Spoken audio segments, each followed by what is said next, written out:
Hey, great to see ya. And shh. Whenever I'm on break, I love playing obscure video games to pass the time. But there's only one guy here who can scratch that itch for me, and that's my Capuchin friend, Bob. Due to rising popularity and a large pool of developers, the video game business has been flooded with games over the past couple decades, which means a lot of great titles, both old and new, AAA and indie, have been buried in the market and remain largely unknown. So when I caught Bob here, mining underneath Toon Crate headquarters for these underrated games, you know I had to get in on that action. Just don't tell anyone else in the studio about it, okay? Whoa, what you got there, Bob? Oh, yeah, that's a good one. Let's use this to start off a secondary series, Brad's Game Breaks. Alright, we're back in the break room. No need to whisper, but plenty of need to blow off some steam, so let's get to the game. Jade Cocoon.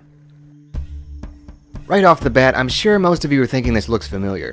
Well, that's because this game was heavily influenced by Katsuya Kondo, who has also worked on Kiki's Delivery Service as a character designer.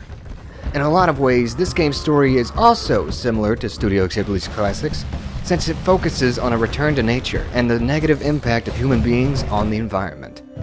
You play as Levin, I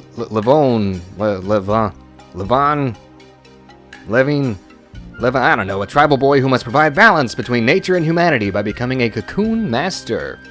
What's a cocoon master, you might ask? Basically, this game's version of Ash Ketchum. Nah, I'm not joking. This is just like every Gotta Collect 'em All series from the 90s. You gotta collect weird creatures and make them fight for you, just like Pokemon, Digimon, Monster Rancher, etc., etc.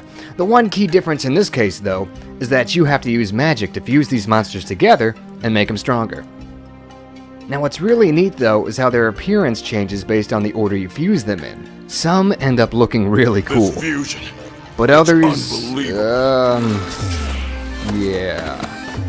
In terms of gameplay and story, there's not much else to say. Humanity suffers from a self-inflicted plague, you have to save the day by going through 4 different dungeons, battle and combine monsters along the way, meet some interesting characters, fulfill the prophecy, and you're good to go.